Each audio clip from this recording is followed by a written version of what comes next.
La Chambre des députés, la moitié sont bons à rien. Les autres sont prêts à tout. Un député a ouvert à Lomé 2 boutiques de rags, tenues stylées faites de pagnes traditionnelles tissées, et est à la recherche de jeunes pour tenir ses boutiques. L'initiative, il faut le reconnaître, est louable.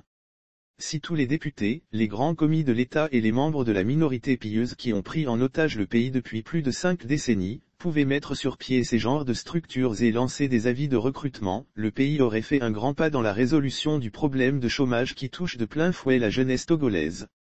Mais là où le bas semble blessé pour notre député, c'est qu'il a laissé entendre que les jeunes intéressés seront payés au SMIC pour les 3 premiers mois et bénéficieront des augmentations suivant les recettes. Problème, le SMIC au Togo est dérisoire et reste bloqué à 35 000 FCFA, le plus faible dans la région ouest-africaine. Sous le feu nourri des critiques, le député a tenté de se justifier, estimant que créer une société par ces temps de crise est un risque inouï, que certainement beaucoup n'auront pas le courage de prendre.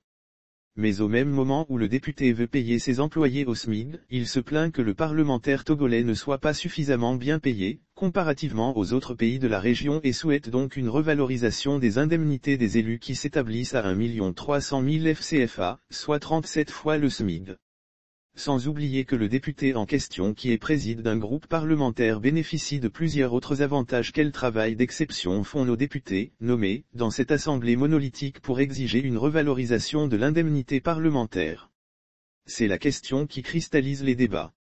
Un constat général se dégage à propos de nos députés, notamment l'inertie et les carences qui les caractérisent. De plus, il semble à des années-lumière des réalités quotidiennes auxquelles sont confrontées les populations. Les députés votent les lois et contrôlent l'action du gouvernement. Mais ceux de la 6e législature ont cette manie de voter systématiquement avec une facilité déconcertante tous les projets de loi que leur soumet le gouvernement.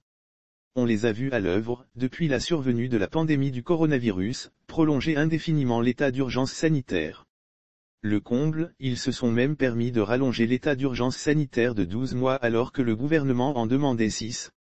En juin 2020, alors que la Covid-19 faisait ravage et que tout le monde était préoccupé et inquiet du climat d'insécurité qui régnait dans le pays, avec des violences et des assassinats liés à la mise en œuvre de l'état d'urgence sanitaire et du couvre-feu, tout ce que les députés avaient trouvé à faire, a été de voter un texte portant sur l'utilisation du nucléaire au Togo.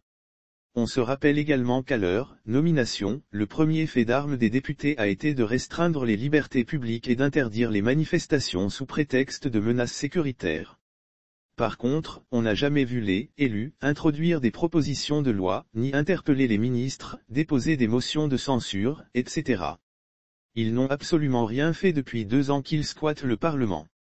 Le phénomène de la vie chère, l'instauration de diverses taxes, l'augmentation du prix des produits pétroliers et du ciment, la situation de délabrement dans laquelle se trouvent les structures sanitaires publiques et les écoles, le chômage des jeunes, les scandales de détournement, etc. ne semblent pas intéresser les députés.